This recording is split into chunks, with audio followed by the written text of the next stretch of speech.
जय हिंद दोस्तों, practical astrology में आपका स्वागत है। मैं हूं अविनाश और इस वीडियो में हम एक 36 वर्षीय लड़की की कुंडली का विश्लेषण करेंगे।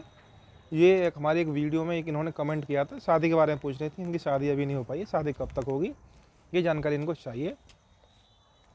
आप देखें कुंडली वृश्चिक लगन कुंडली, यहाँ 8 नंबर लिखा हुआ है, कुंडली का पहला भाव होता है, आप सब जानते हैं। तो कुंडली आपकी वृश्चिक लगन की होती है, लगन में है आपके शनि और आपके सप्तम भाव को देख रहे हैं। तो जो हमारे चैनल से पहले जुड़े हुए हैं या जिनको ज्योतिष की जानकारी है तो वो जानते होंगे शनि देरी के कारक ग्रह होते हैं। हमारे चैनल पर पहले ही बहुत सी वीडियो हैं जिसमें ये बताया कि शादी में देरी के क्या क्या कारण होते हैं, तो आप उसमें भी देख सकते हैं। इसमें मैं आपको बड़ी शॉर्ट में बताऊंगा कि यहाँ पे शादी में देरी के क्या क्या मुख्य कारण हैं, क्यों शादी देरी हो रही है, शादी होगी या नहीं होगी, कब होगी, वगैरह वगैरह। तो कुंडली के लग्नेश बनते हैं आपके मंगल, वो कुंडली के पंचम भाव में बैठे हुए हैं और सप्तम भाव के स्वामी जो कि शुक्र बनते हैं वो भी पंचम भाव में बैठे हुए हैं। कुंडली में शुक्र मंगल की युति पंचम भाव में यहाँ पे हो रही है। देरी के लिए हम यहाँ देखें तो शनि का सप्तम भाव से संबंध एकमात्र ही इतना होता है कि ये देरी करा सकता है। एक तो शनि का सप्तम भाव से संबंध हो गया या देरी कराने का कारण हो गया, लेकिन उम्र यहाँ पर 36 साल हो गई, अब ज़्यादा देरी हो रही है। तो इसमें जैसे देरी के लिए आपकी जो बंजर राशियाँ होती हैं 3, 5, 6, यानी कि मिथुन राशि है, सिंह राशि, कन्या राशि है, या आपकी मेष राशि, अर्धबंजर राशियाँ होती हैं 1, 9, 10, तो उनका महत्व होता है। यहाँ पे आप देखेंगे इनमें सबसे महत्वपूर्ण क्या है, एक तो शनि की सप्तम भाव पर दृष्टि है, लेकिन उम्र 36 साल हो गई, अभी तक शादी नहीं हुई। इसमें एक मुख्य भूमिका है, यह शुक्र और सूर्य का अंतर हो गया यहाँ पे ज़्यादा। जब किसी कुंडली में शुक्र और सूर्य के बीच या उनके मध्य में 43 डिग्री से ज़्यादा का अंतर जब होता है तो संभावना बनती है कि व्यक्ति की शादी, जातक की शादी या तो बहुत देर में होती है अथवा और भी कई स्थिति जो शादी के अनुकूल ना हो। और फिर यदि सूर्य की शुक्र की डिग्रियों का अंतर ज़्यादा हो जाए, 43 डिग्री से ज़्यादा अंतर हो जाए, तो वहाँ पे फिर शादी हो नहीं पाती है, विवाह प्रतिबंधक योग वहाँ पे बन जाते हैं। तो इस कुंडली में भी आप देखेंगे तो यहाँ पे करीब सूर्य में शुक्र में 44 डिग्री से ज़्यादा का अंतर है, 2 और 2 यहाँ पे 30, तो हाँ 44 डिग्री से ज़्यादा का अंतर यहाँ पर निकलता है। तो एक ये यहाँ पर मुख्य बन जाता है कि शुक्र में और सूर्य में डिग्रियों का बीच का अंतर ज़्यादा हो गया, ये शादी की देरी का मुख्य कारण रहा। दूसरा, शनि की दृष्टि यहाँ पर हो ही गई। तीसरा, यहाँ पे जब कभी आपके सप्तम भाव स्वामी पंचम भाव में बैठता है तो कई क्या मैंने कई बार देखा है वो विवाह के मामले में थोड़ा नेगेटिव रिजल्ट को देता है। मंत्रेश्वर की फलदीपा क्या बोलती है उसमें कि जब कभी सप्तम भाव का स्वामी पंचम भाव में बैठे तो जातक को पत्नी और संतान का सुख नहीं मिलता, या वो बिना पत्नी और संतान के सुख की वो हानि करता है। स्पेशली ये विशेष तौर पर ये तब होता है जब सप्तम भाव का स्वामी पंचम भाव में बैठ जाए और फिर वो पीड़ित हो जाए पाप कर्तृ दोष में। यहाँ पर देखिए चौथे भाव में बैठे हैं सूर्य और छठे में बैठे हैं आपके राहु, तो यानी कि ये पंचम भाव है जहाँ पे आपके शुक्र और मंगल बैठे हैं, ये पाप कर्तरी दोष में यहाँ पे आ जाते हैं। तो वही सप्तम भाव का स्वामी पंचम भाव में बैठ गया और आपके पाप कर्त दोष में आ गए, तो यहाँ पे लग्नेश की हानि हो रही है, सप्तमेश की हानि हो रही है। दाम्पत्य सुख के कारक ग्रह आपके वैवाहिक सुख के कारक ग्रह शुक्र है, वो पाप कर्त दोष में आ जाते हैं। लड़की के लिए स्त्री कुंडली में मंगल का विशेष महत्व होता है, पति के कारक भी माने जाते हैं लड़की की कुंडली में, वहाँ पे पाप करते दोष में यहाँ पे आ जाते हैं, क्योंकि पंचम भाव प्रेम के साथ साथ विवाह के प्रस्तावों का होता है। और पंचम भाव की स्थिति देखेंगे आप, पंचम भाव 2 ग्रह बैठे हैं पाप करते दोष में, लेकिन पंचम भाव के स्वामी बनते हैं गुरु, वो नीच के होके बैठे हैं, शनि की राशि में है, नीच के होके बैठे हैं। तो आप यहाँ पे ये कहेंगे कि सप्तम भाव का स्वामी शुक्र और पंचम भाव में उच्च का होकर बैठा है, इसको बहुत अच्छा रिजल्ट देना चाहिए। तो ऐसा नहीं है, क्योंकि शुक्र के नियंत्रक हैं गुरु, वो आपके नीच के होके बैठे हैं। तो यानी कि कोई ग्रह यदि नीच का हो और उसका नियंत्रक बलवान होकर कहीं बैठ जाए तो उसका नीच का फल नहीं मिलेगा। इसी प्रकार से यदि कोई ग्रह यदि उच्च का हो और उसका नियंत्रक ग्रह वो यदि कमज़ोर हो जाए तो फिर उसका उच्च का फल पूरा यहाँ पर नहीं मिल पाता है। अब देखिए यहाँ पे शादी की मुख्य मेरी नज़र में यहाँ पे विवाह में देरी के, एक तो गुरु का नीच का होना हो गया, दूसरी बात सप्तम भाव का स्वामी और लग्नेश दोनों ही पाप करते दोष में हो गए, शनि की सप्तम भाव पर दृष्टि हो गई। और इसमें मुख्य देखने वाली बात यह है कि शुक्र और सूर्य में 43 डिग्री से ज़्यादा का अंतर वहाँ पे बन जाता है। तो ये नियम विवाह प्रतिबंधक योग में भी काम करता है और विवाह में देरी में काम करता है। यहाँ पे शादी होगी नहीं होगी, पहले ये क्लियर कर लेते हैं। शादी यहाँ पे हो जाएगी क्योंकि जो गुरु हैं उनकी दृष्टि यहाँ पे सप्तम भाव पे पड़ रही है। नवांश कुंडली हम देखेंगे, नवांश कुंडली के सप्तम भाव में गुरु बैठे हुए हैं, लग्न आपके लगन में ही बुध बैठे हैं, तो सप्तम भाव में गुरु बैठे नवांश कुंडली में, शादी यहाँ पे करा देंगे। इतनी यहाँ बात पक्की है।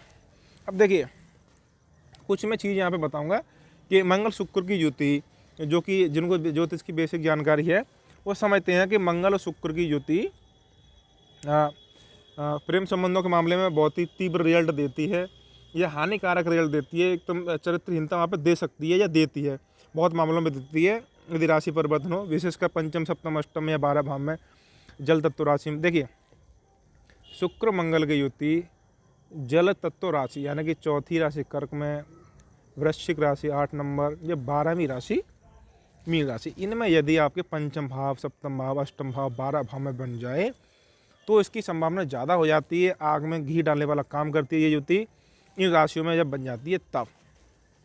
तो वो संभावना बनती है कि प्रेम संबंधों के मामले में चारित्रिकहीनता या बदनामी के योग बन जाते हैं।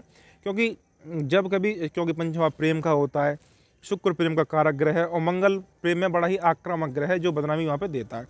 शुक्र मंगल की युति चरित्रहीनता देने की संभावना यहाँ पे, या चरित्रहीनता, आप ये सब थोड़ा गलत लगेगा आपको, ये समझिए कि वो प्रेम संबंधों के मामले में बदनामी दे सकती है।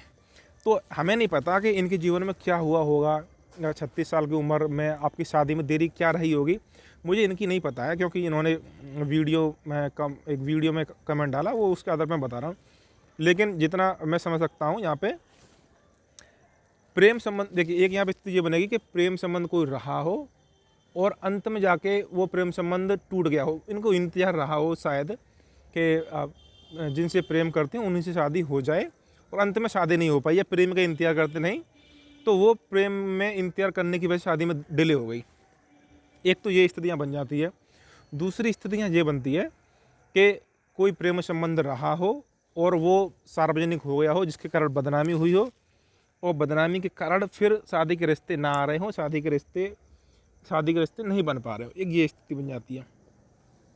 तीसरी और मुख्य स्थिति क्या बनेगी यहाँ पे वो आपको बताऊं। सप्तम भाव होता है भोग का, 12 भाव होता है भोग का, और शुक्र होते हैं भोग के कारक ग्रह, और पंचम भाव होता है मनोरंजन का, प्रेम की भावनाओं का, या मनोरंजन के लिए प्रेम की भावनाओं का केवल। तो जब कभी आपके पंचम भाव, सप्तम भाव और 12 भाव का संबंध बनता है तो व्यक्ति प्रेम संबंधों को सिर्फ मनोरंजन के लिए ही बनाता है।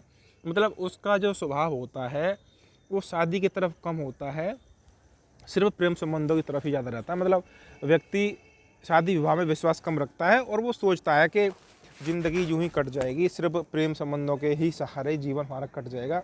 और इसमें मंगल जैसे ग्रह की भूमिका यदि यहाँ पे आ जाए, जो लग्न इसलिए छठे भाव का स्वामी है, राहु का नियंत्रक भी है। राहु का नियंत्रक होने के कारण ये प्रेम संबंधों में ज़्यादा तकलीफ देगा, पंचम भाव में बैठा है, हानि करेगा। तो कहने का अर्थ ये हुआ कि ऐसा हो सकता है, आज के ज़माने में आपने शब्द सुना है लिव इन रिलेशनशिप वाला, जो विवाह से पूर्व ही एक जो होते हैं प्रेमी प्रेम का, और वो पति पत्नी की तरह रहते हैं विवाह से पूर्व ही। उनसे बोला जाए कि भाई शादी कर लो, तो शादी में कोई रुचि नहीं है, लेकिन यूं ही चल रही है कहानी। तो इस तरह की स्थिति जिन लोगों की कुंडली में होती है, तो ये स्थिति बन जाती है कि व्यक्ति शादी की इच्छा व्यक्ति की ना हो और वो लिव इन में रहने का वो काम करे। क्योंकि मेरे पास ऐसी कई कुंडलियाँ हैं जो लिव इन में रहे थे लोग, उनकी कुंडली में इस तरह के योग थे। कभी कभी ऐसा होता है कि भाई वही बात कि मुझे शादी नहीं करनी है, शादी इसलिए नहीं करनी है कि मेरे मन मुताबिक लड़का नहीं मिल रहा है और शादी में कोई विशेष रुचि है नहीं, क्योंकि हमारा तो विशेष जो ध्यान है वो सिर्फ प्रेम संबंधों की तरफ है। इस तरह से यहाँ पे कुछ भी कारण, यहाँ पे ये तीन मुख्य कारण है यहाँ पे, इनमें से कोई भी एक कारण हो सकता है। सबसे तीसरे वाले की संभावना सबसे ज़्यादा बनती है। शादी यहाँ पे हो जाएगी क्योंकि नवांश कुंडली में सप्तम भाव में गुरु बैठे हैं और लगन कुंडली में भी आपके सप्तम भाव को गुरु यहाँ पे आपके देख रहे हैं। देखिए अब वर्तमान हम दशाओं की बात करें, दशा में आपकी चंद्रमा की महादशा और शनि का अंतर चल रहा है। शनि के अंतर में शादी नहीं हो पाएगी, बुध के अंतर में यहाँ पे शादी होगी। 30 नवंबर से आपके 2021 से बुध का शुरू हो जाएगा अंतर, और ये 1 मई 2023 तक चलेंगे।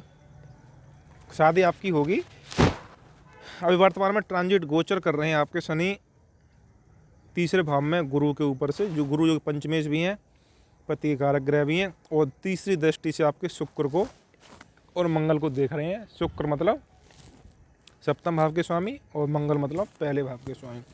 तो मतलब शनि की यहाँ पे एक तरह से परमिशन मिल चुकी है। दशाएं बुध की शुरू होने वाली हैं। बुध यहाँ पे शादी इसलिए करा देंगे क्योंकि सप्तम भाव के जो स्वामी शुक्र हैं वो बुध के नक्षत्र में बैठे हुए हैं और बुध स्वयं मंगल के नक्षत्र में बैठे हुए हैं। तो इस तरह से बुध का संबंध आपके सप्तम भाव से बना हुआ है। बुध आपके लाभेश भी हैं और चंद्र कुंडली से सप्तम भाव के स्वामी भी हैं, और नवांश कुंडली में आपके नवांश के लग्नेश में, जो कि नवांश कुंडली विशेषकर शादी के लिए ज़्यादा महत्व रखती है, नवांश लग्नेश में और सप्तम भाव को देख भी रहे हैं। इस तरह से बुध में यहाँ पे आपकी क्षमता है कि वो आपकी शादी करा दें, शादी कराएंगे ही।